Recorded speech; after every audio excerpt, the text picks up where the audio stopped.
Do you ever wonder what a Gen X thinks? Welcome to Gen X Slices. All right. So if we'll go back to John Baker's question, Halloween. We boy, there's a weird topic on that. All right, follow me on this because this gets into something really.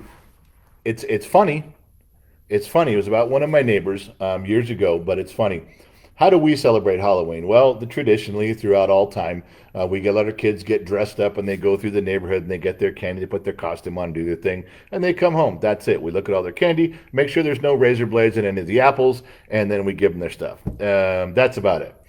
But there was probably, I want to say 6 or 7 years in a row that we really decked out the house. I mean, the front of our house had a big inflatable haunted house with lights and music inside.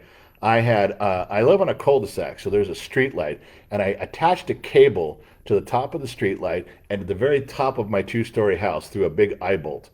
And I strung this cable real tight, and I hung big ghosts with faces and claws at different spots from this cable.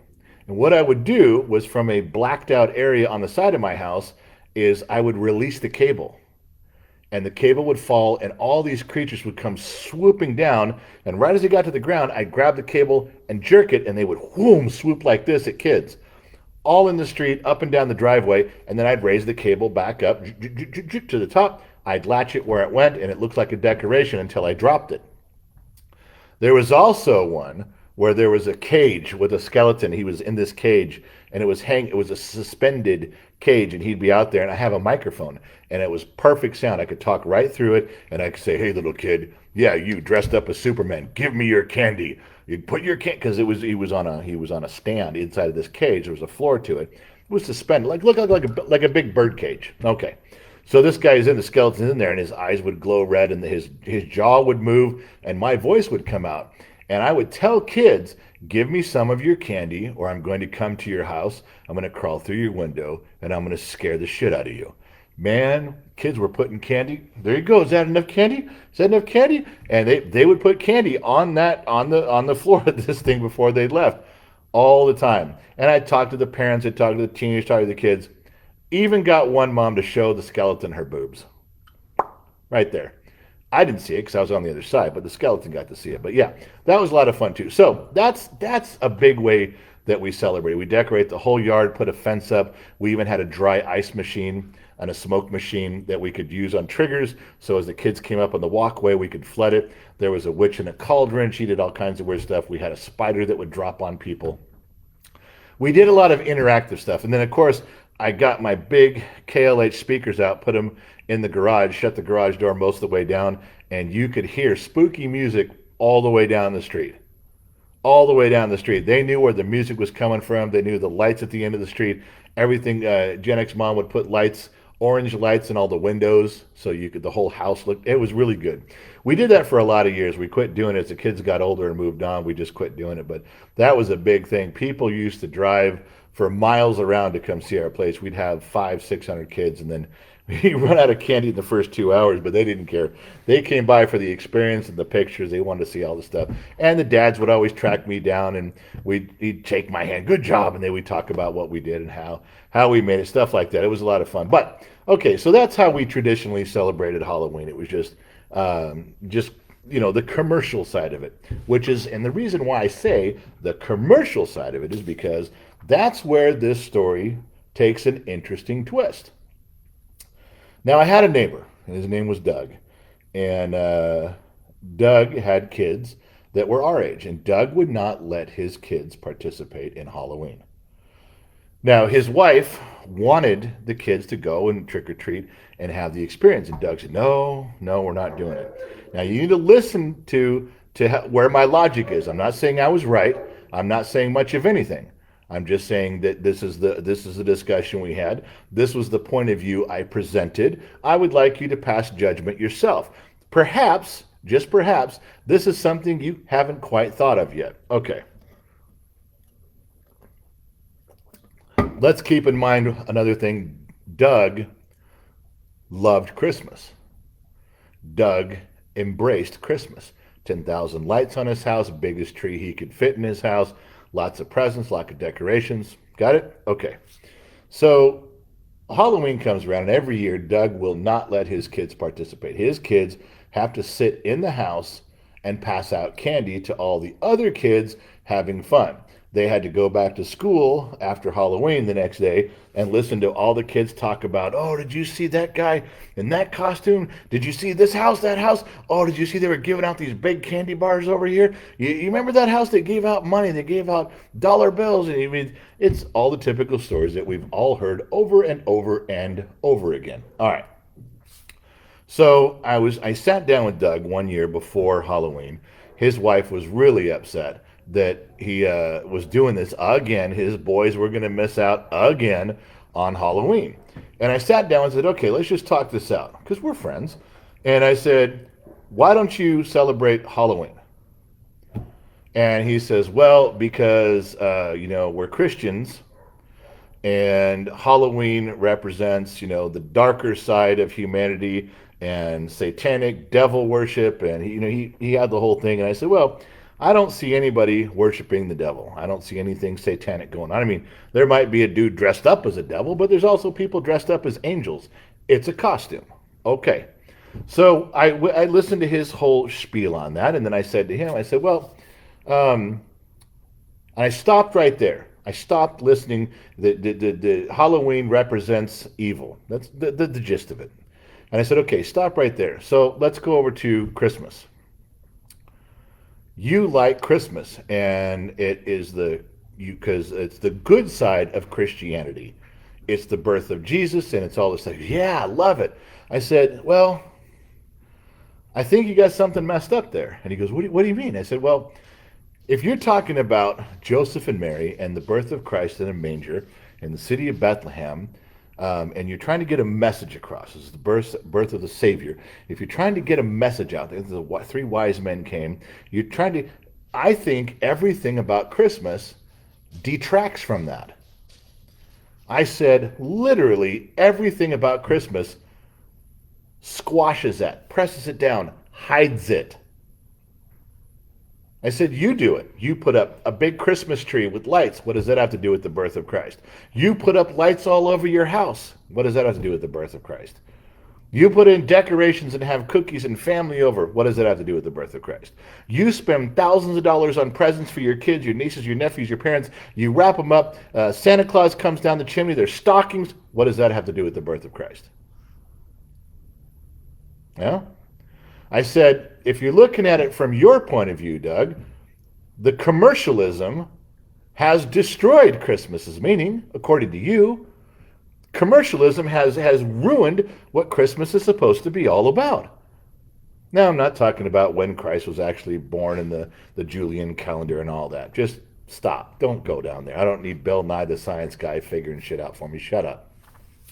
What I'm saying is that we sat there and I said, I really think you participate in diminishing Christmas. You actively participate in every possible way. From the moment Thanksgiving Day is over, you've got your Christmas lights up, you're in Christmas mode all the way till January 1st. You erase the Christianity in Christmas as much as you possibly can. Oh, I know you got a little manger under your tree, and in the morning you pull the blanket off the baby Christ, but that's it. I said, even Christmas Eve, don't you read the night before Christmas to your kids? He said, yeah. Now, John Baker asked this question. It's probably way too fucking long of an answer, but you asked the question. I wasn't going to talk about this tonight. You're asking me to dig up it, so I'm doing it. All right. So now we're sitting there. And I said, I think I've made my point here that you way you celebrate Christmas diminishes and ruins the very thing, the Christianity that you're professing to be so much part of. And he's thinking about that, and he knows I'm partially right. You have your own belief system, that's fine.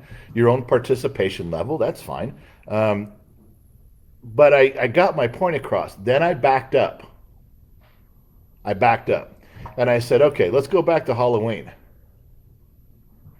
Is Halloween really about paganism? Is about satanic work? Is that what's going on?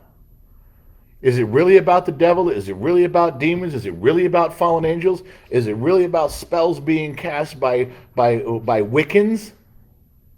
He says, well, no, no. I said, no, because the commercialized side of it, with little kids running around in costumes and candy and pumpkins, that's not the real hardcore. That's not the bad side of the Bible, is it? No. I said, so really, when you participate in the commercialism in that side of Halloween, you're ruining, you're pissing the devil off.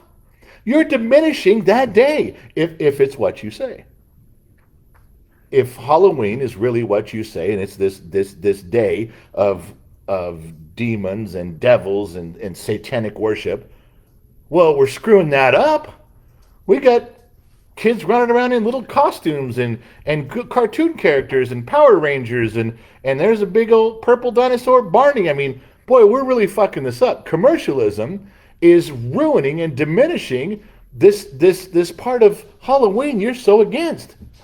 You would think, however, you would think, however, that you would like to do that. You would think you'd want to be part of that. You'd think you'd want to be part of ruining the commercializing Halloween so people forget about it, so people don't know about it, so people skip right over it and they're eating Baby Ruth candy bars. You think that that's what you'd want to do, but what you do is you pull your kids inside the house and you don't let them participate. And when they ask you why, you tell them the satanic devil worship paganism part of it, which they would have never even known about had you just let them wear a costume and take a pillowcase around and collect some candy. But now they know because you have removed the commercialism and you've given them, your belief, your truth, this thing. Now it's in their mind. And on the flip side, when Santa Claus comes around, yeah, you have the manger and you probably say grace at the table and you might even say, let's not forget baby Jesus. All right. But 99% of what you participate in, what you allow them to participate in, is the commercialized side. They have no clue. They don't care about Jesus and the birth and Bethlehem and the manger. They don't care. They're there for the presents. They're there for the stockings.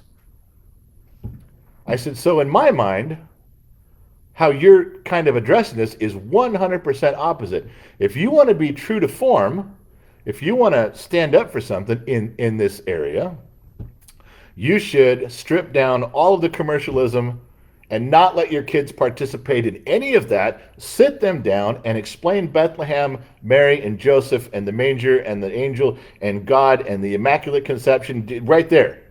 And let them sit quietly, watch everyone else have Christmas, and they can understand the truth. On the other hand, you should push them out there and never talk about the pagan side of Halloween. Let them have candy and who cares, and brush right over it.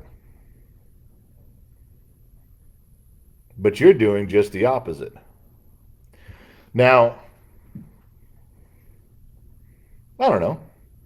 That was just my opinion at that time because that was it came up as, I mean, for years I had seen him doing this.